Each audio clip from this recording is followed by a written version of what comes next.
기도하시겠습니다. 사랑이 많으신 하나님 아버지, 저희가 또 오늘 전하는 시간이 됐습니다.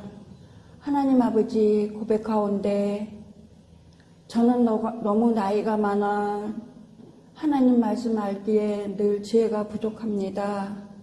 하나님, 또 게으름이 있습니다.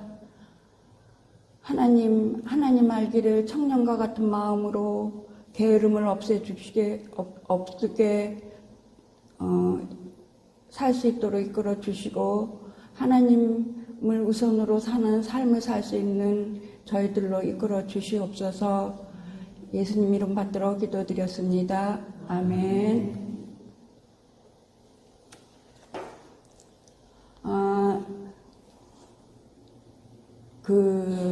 말씀부터 먼저 읽어보겠습니다. 예수께서 같이 읽죠. 시작. 예수께서 돌이켜 그 따르는 것을 보시고 물어 이르시되 무엇을 구하느냐 이르되 랍비여 어디 계시오니까 하니 예수께서 선생이라. 예수께서 이르시되 와서 보라. 그러므로 그들이 가서 계신 데를 보고 그날 함께 거하니 때가 10시쯤 되었더라. 사실 말씀이 제목이 무엇을 구하느냐 와서 보라 라는 제목을 갖고 오늘 말씀을 전하고자 합니다. 저희가 이 말씀을 그러니까 무엇을 구하느냐 와서 보라 이것들을 굉장히 저희가 이제 그 거인의 정원에서 예수님께서 우리에게 하시려는 말씀은 무엇인가? 우리가 알고 있는 하나님의 존재는 무엇인가? 이런 것들을 저희가 이제 그 예배의 시간이 끝나고 공부하는 중에 참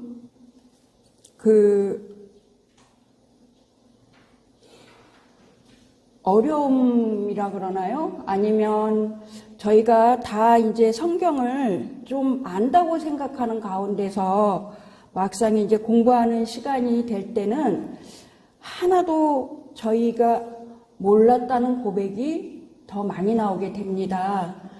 어떻게 영어로 쓴 것도 아니고 한글로 쓴 거고 또 저희가 몇십 년 동안 봐왔던 그 말씀인데 저희가 묵상하는 가운데 저희 이제 담임 목사님께서 굉장히 말씀으로만 저희들에게 전달을 하시기 때문에 저희의 경험과 또 저희의 그 아는 지식으로 얘기할 때는 굉장히 많은 부딪힘이 오는 것 같습니다. 또 때로는 사적으로 언니이기도 한 우리 이영미 목사님께서는 제가 자꾸 옆으로 갈 때는 거침없이 말씀으로 전해주십니다. 그래서 오늘도 전하는 가운데 사실 하나님의 눈치보다 이 담임 목사님의 눈치가 더 보입니다. 그러나 저의 고백처럼 사실 60이 다 돼가는 나이고 또 좀 핑계를 대보자면 사실은 게으릅니다. 그래서 늘 말씀 보기를 뒤로 하고 또 그냥 다급하게 그 말씀의 은혜를 꼭 전하는 시간에 대해서 이제 준비를 하곤 하는데 사실 뭐 너무 안 하는 건 아니고요. 그 주제를 갖고 한 달 내 머릿속에 갖고 그것을 묵상하곤 합니다. 그런데 처음에는 맑았던 머리가 이제 점점 시간이 되면서 뒤죽박죽하며 또 제가 이것을 어떻게 전해야 하냐 쓸데없는 그 하나님의 인도하심을 먼저 생각하기보단 저희의 걱정과 염려로 그 시작하는 날을 굉장히 좀 힘들게 보내고 이 시간을 늘 맞이하고 있습니다. 사실 고백하자면 어제도 또 3시까지 이 말씀을 붙잡고 있었습니다. 끝까지 밀어봅니다. 끝까지. 그리고 내일은 좀 더 나은 또 그 말씀이 나타날 거야. 모레가 되면 좀 더 나은 말씀이 나타날 거야. 그러다 한 2, 3일 전부터는 마음이 다급해집니다. 그리고 사실은 이제 컴퓨터를 다루는 것과 말씀을 찾는 것에 그렇게 익숙하지 않은 사람이기에 조금 더 그런 이제 한 며칠 전부터 속도를 내보지만 그 손가락이 굉장히 더딥니다. 그래서 이 크신 말씀을 이 더딘 손으로, 이 또 더딘 마음으로 전할 수 있을지 그런 마음으로 이제 전하면서 이제 제가 오늘 이제 두려움 속에서 이 전하는 말 중에 저희가 이제 그 몇 개월 동안 요한복음 1장에서 12장까지의 말씀을 저희가 이제 그 공부하는 시간에 나눴기에 그것을 보고 제가 이제 정리하는 마음 또한 저에게 또 주시는 말씀의 확신 또 용기를 내보자면 여기서 나오는 그 많은 사람들의 그 원함과 그 저희를 통찰하시는 예수님을 저희가 전할 때 부족하지만 하나님이 이끄실 거라 성령이 함께 하실 거라 믿고 이제 전해 보겠습니다. 네. 가장 이제 처음에 이제 요한복음 시작해 보면요. 최초에 말씀이 계셨고 하나님과 함께 하셨고 말씀으로 만물이 지어주셨고 그 안에는 생명이 있고 그 생명은 사람들의 빛이라 선포하십니다. 또한 예수님을 영접해야만 하나님의 자녀가 되는 권세를 주신다고 하셨습니다. 말씀이 육신이 되어 우리에게 거하신다고도 하셨습니다. 사실 이 대목이 정말 예수님의 신성에 대한 것들에 대해서 아주 정확하게 정리를 해주신 거고, 사실 이거를 믿지 못한 제가 있었기에 이 말씀이 이렇게 새롭게 받아들여진다는 게 참 저의 신앙생활을 뒤돌아보는 계기가 됐습니다.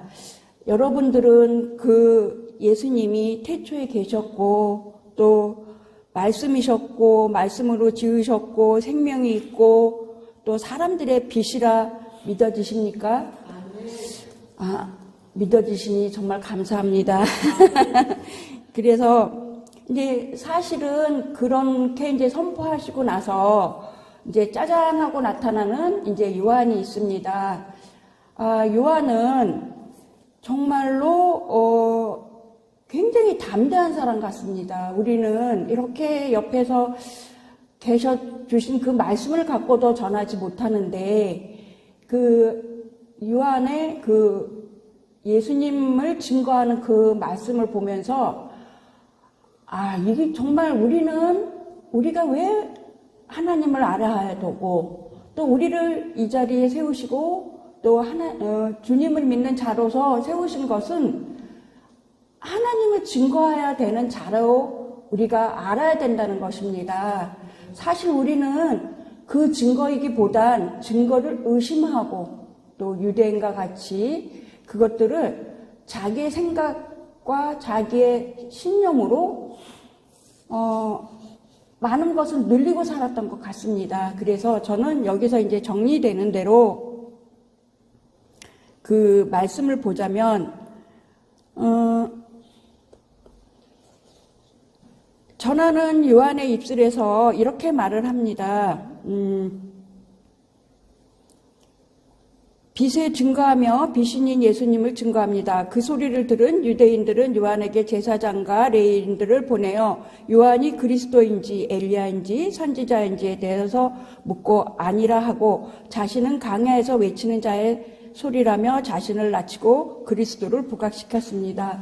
우리는 말씀을 알고 나서의 가장 먼저 하는 우리의 모습들은 어떤 것일까요?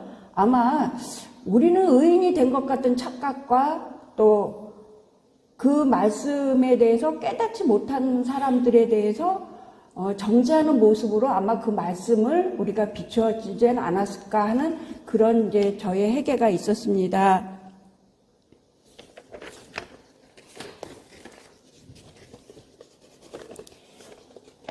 제목처럼 그 무엇을 구하느냐의 아주 간단한 의미 속에서 예수님께서는 7가지의 표적을 보이셨습니다. 그래서 여기에 이제 말씀을 보시면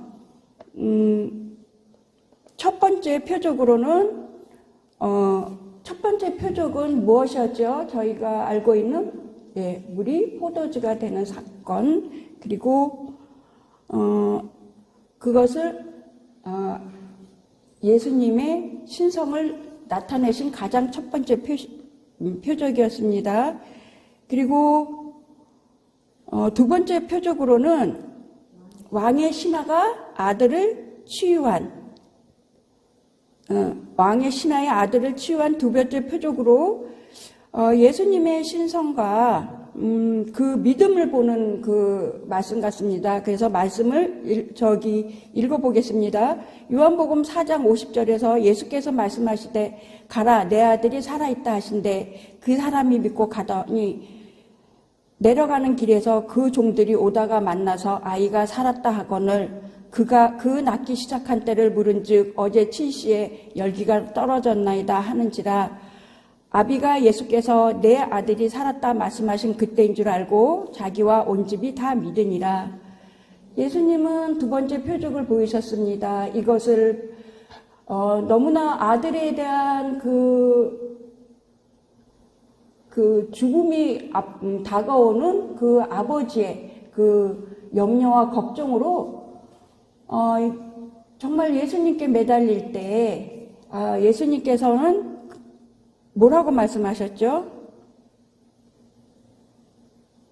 가라 내 아들이 살아있다 하셨습니다. 그 말씀 그것을 믿은 그 왕의 신하 우리가 이렇게 쉽게 읽어가지만 정말 우리에게 그런 현실이 닥쳤을 때 그 왕의 신하처럼 그 믿음을 갖고 있었을까? 그러기에 이런 또 표적을 이루시는 그 자리에 있던 이 왕의 신하의 모습 같습니다. 또 세 번째는 38년 된 베다스의 병자 치유의 말씀입니다.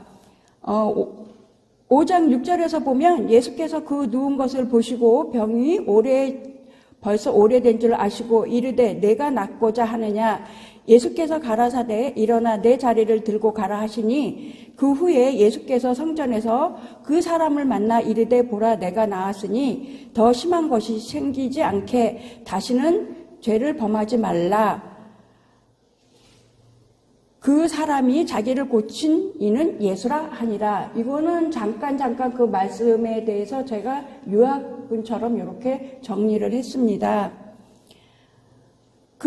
저희가 지금 저희 교회인의 그 평균 나이가 대충 얼마일까요? 근데 거의 38년보다는 평균 나이가 넘지 않을까 싶습니다.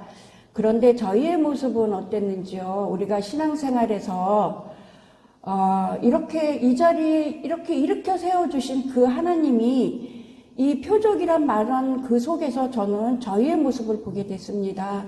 그 수많은 세월을 하나님의 은혜로만 살고 있던 저희를 말씀을 깨닫게 하시고 그를 또 이렇게 세우신 그 예수님을 보고 또 그 한 자는 뭐라고 고백을 하였나요? 뭐라고 하셨죠? 나를 고치신 이는 예수라 하였습니다. 15절의 말씀입니다. 그 사람이 자기를 고치시는 이는 예수라 하니라. 저희는 저희의 삶에서 조금 나아지거나 조금 뭔가 남보다 좀 나은 환경에 있을 때 저희의 경험과 또 저희의 이루어온 업적을 자랑하게 급급합니다. 그러나 저희가 이 자리에 그 38년 한 자를 세우신 예수님의 그 표적을 보며 저희의 이 살아온 삶이 예수님의 은혜라고 밖에는 그런 고백을 하지 않을 수 없습니다.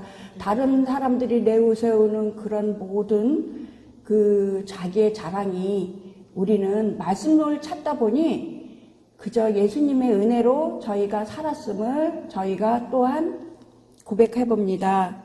또한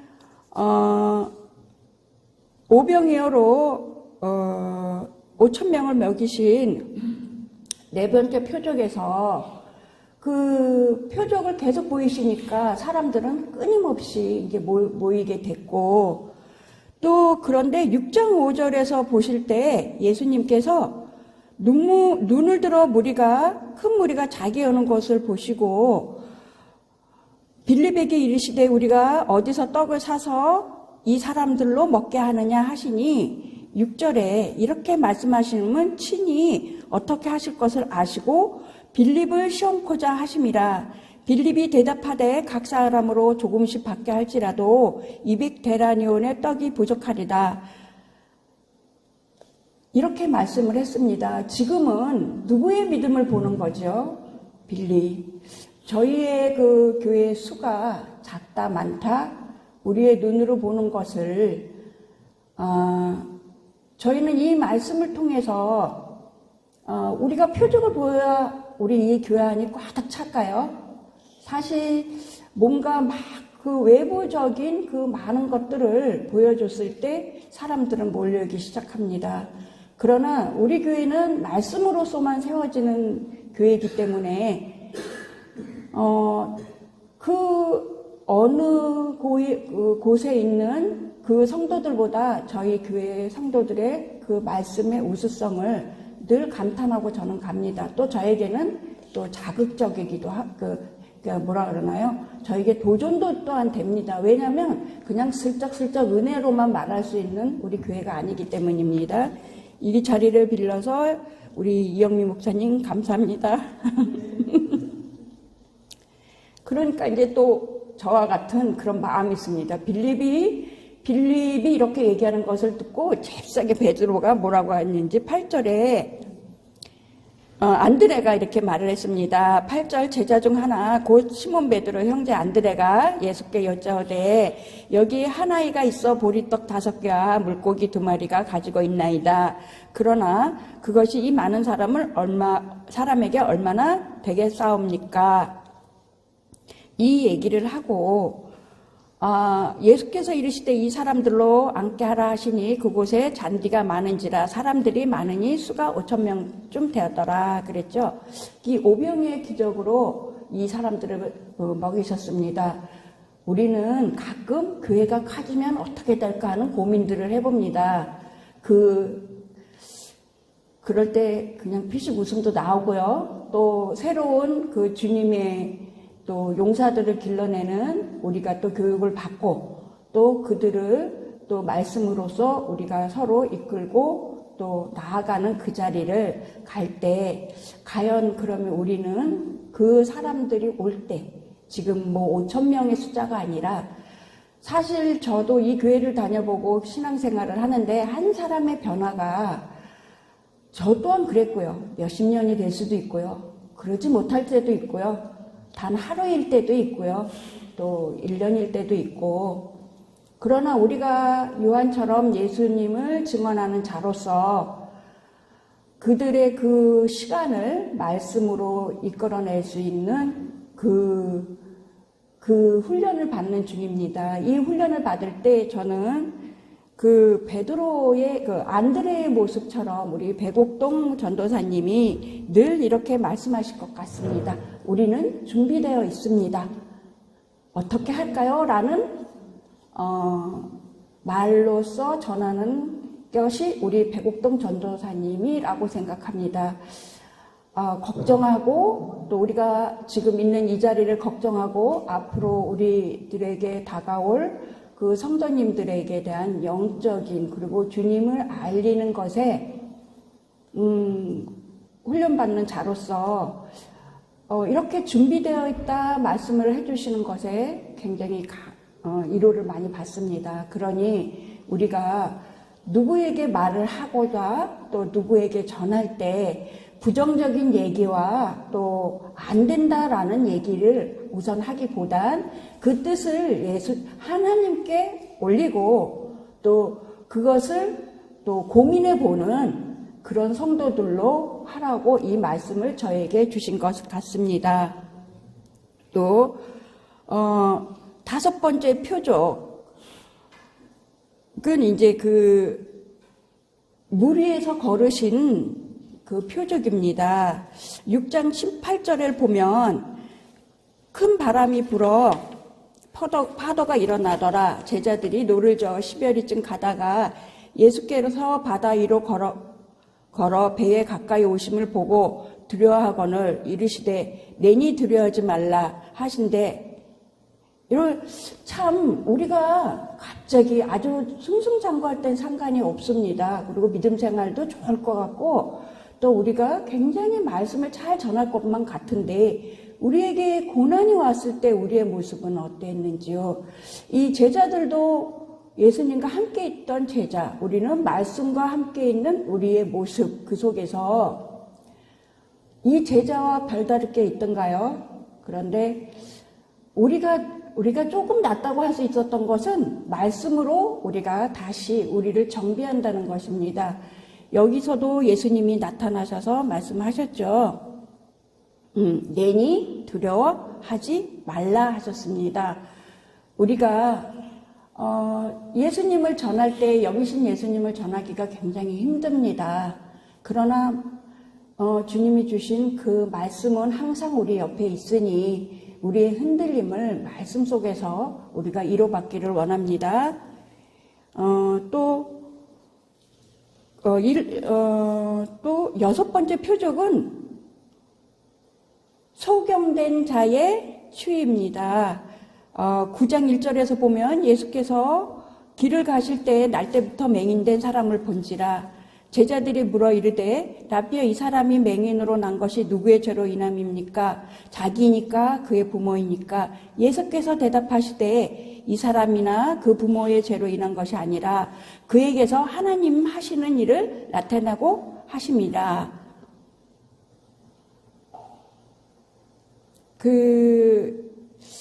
이 말씀을 하시고 침을 뱉어 진흙을 이겨 그의 눈에 바르시고 이르시되 실로암에 가서 씻으라. 실로암은 번역하면 보냄을 받은 자라.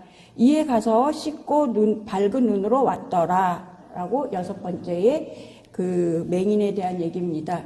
이 사람은 날 때부터 소경입니다. 우리는 언제부터 예수님을 알았나요? 우리도 아마 어떻게 보면 날 때부터 소경이었습니다. 그러나 예수님이 우리를 깨닫게 하신 것은 또 다른 의미인 것 같습니다. 왜 이 맹인을 낫게 하셨나요? 뭐라고 하셨죠? 거기에 그렇죠. 하나님 하시는 일을 나타나게 하십니다. 우리가 변화가 되고 우리의 삶에서 이런 주님의 사람들은 변화가 있어야 됩니다.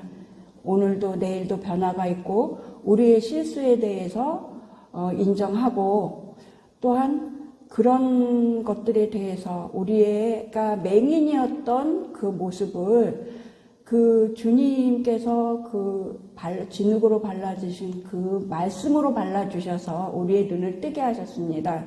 우리는 그것으로만 아멘하면 안 됩니다. 왜냐? 주님을 증거하는 증인으로 살기를 원하시기 때문입니다. 그리고 마지막째는 우리가 얼마 전에 그 마무리했던 나사로의